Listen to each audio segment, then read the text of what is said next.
Hi, my name is Megan. Welcome to my YouTube channel. This is my first real makeup tutorial. I've been passionate about makeup for years now. When I was in college and started doing more real theater and real shows, I really got passionate about makeup from doing stage makeup, and then that progressed into my daily life, and now I am a total makeupaholic and I cannot get enough. I spend more time watching makeup tutorials and makeup videos on YouTube than I do watching Netflix and Hulu. Like, my makeup routine is constantly changing from all of the new tips and tricks I'm learning. I've always been kind of like, I don't need to make my own makeup tutorials. Like, first of all, no one's gonna watch it.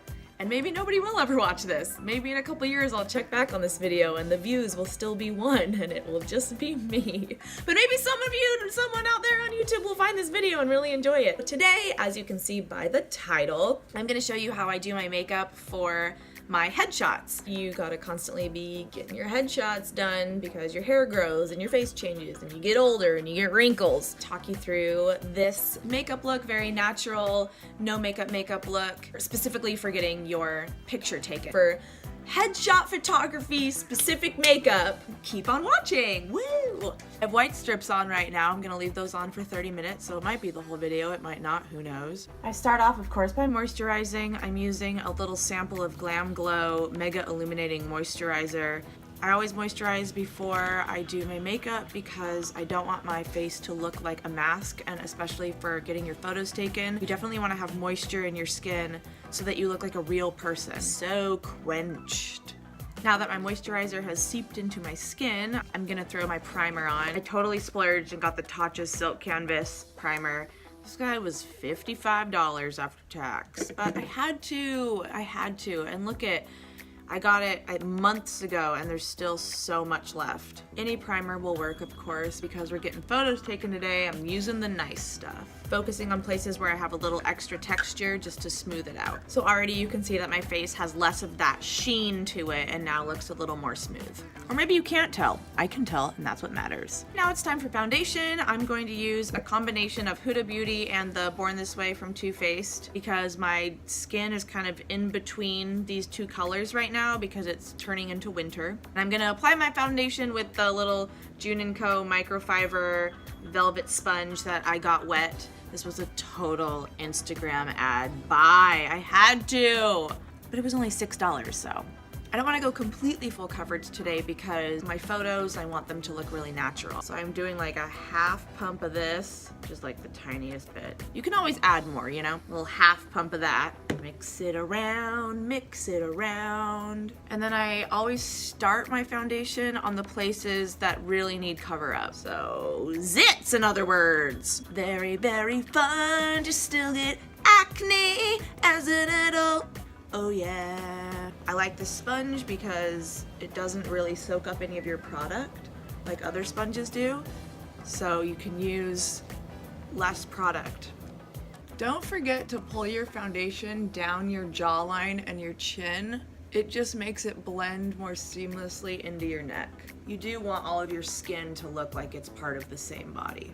And because I moisturized, you can still see some of my natural skin and shine coming through the foundation, even though these are both matte foundations, and that's really what you want to look as natural as possible. I feel really good about my foundation, and now it's time for concealer to get rid of these dark circles. The concealer that I'm using is also from Too Faced, Born This Way concealer, and we're just gonna do some lines under here. So I'm doing this nice little stripe down the middle of my face to bring out my natural highlight, and then of course underneath my eyes to both highlight and cover up the dark circles. Using the same sponge, no rinse or anything, and begin to blend. I also pull that concealer onto my eyelid, and then that acts as kind of an eyeshadow primer. Just a little trick. Whoa, I look so much less tired! The magic of concealer. Yes, I'm getting foundation on my lips. Yes, I'm gonna wipe it off later. The end. This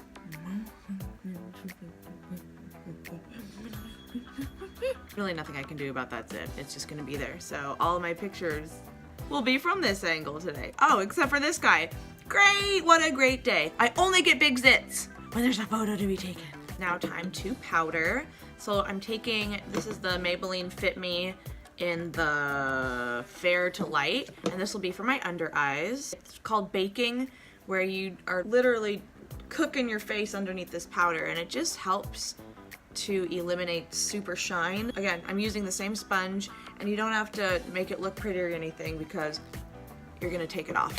It just sets your liquid products into your face, so then when you wipe off the powder, your face stays looking flawless for longer. Then I'm taking that exact same powder, the medium deep from Fit Me, and I'm going over where my bronzer and blush is gonna go. Because I have a little bit more tan skin, I don't like using the white powder for my whole face. So I go in with this color on the bottom half where I'm not trying to highlight, and it kind of just starts acting as that natural contour. I hope any of that made sense.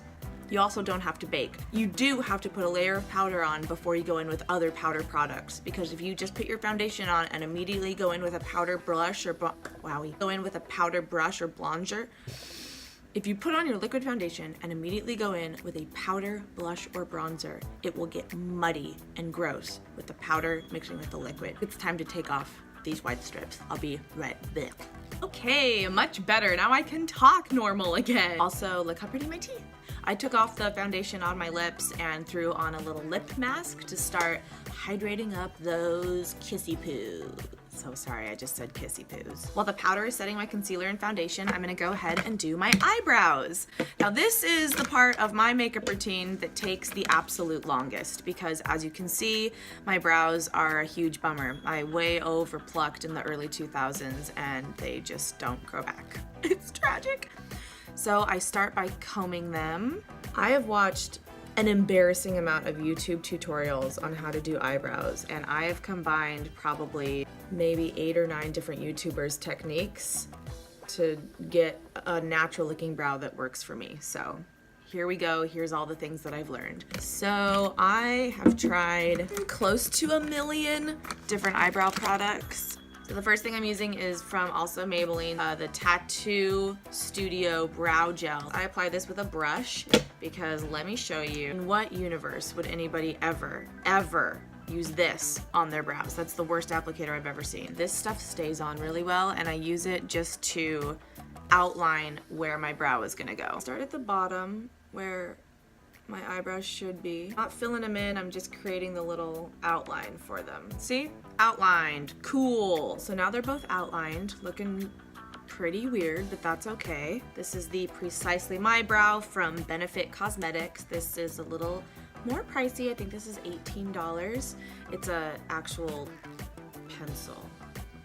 I need to get a better camera, sorry. And it's just very, ever so slowly, ever so patiently filling in those bald patches. I'm just gonna comb through the product to disperse it and make it look good. And then last but not least, this is a clear brow gel, and this will just lock everything in place.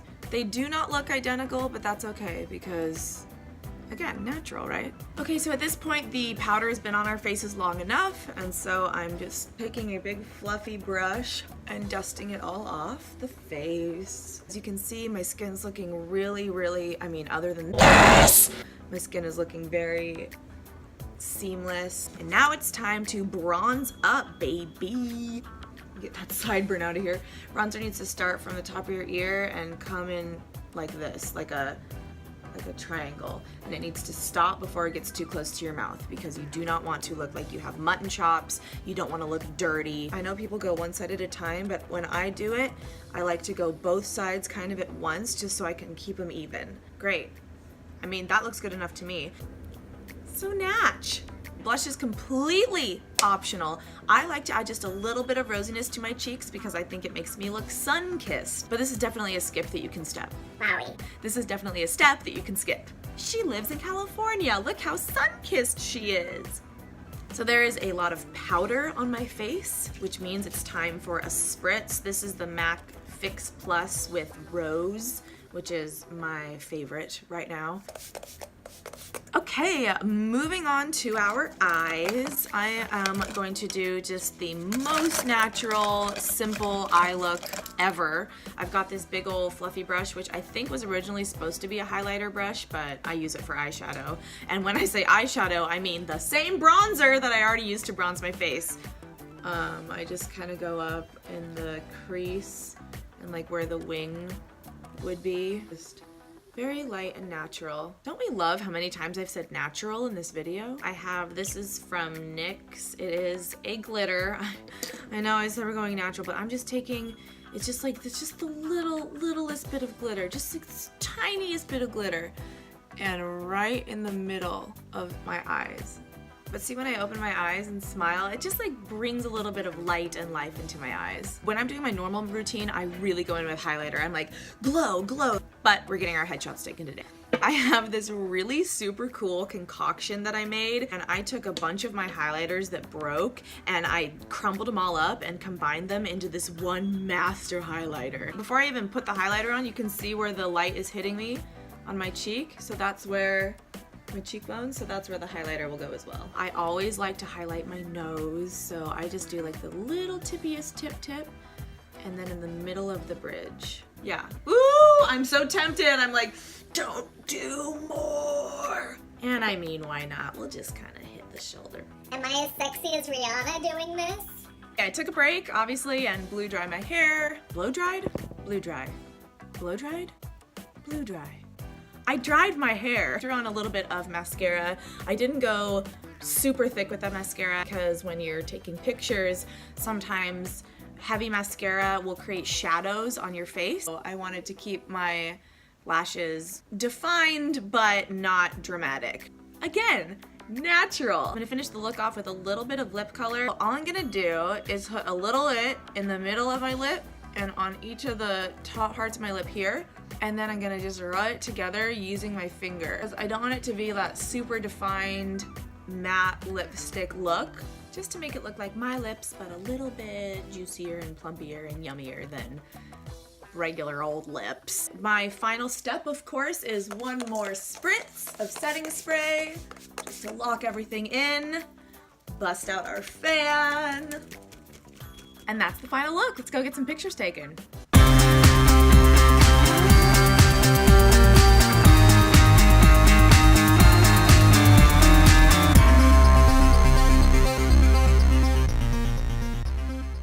I hope you enjoyed this video and maybe even learned something, and stay tuned for my next one. Thanks for watching!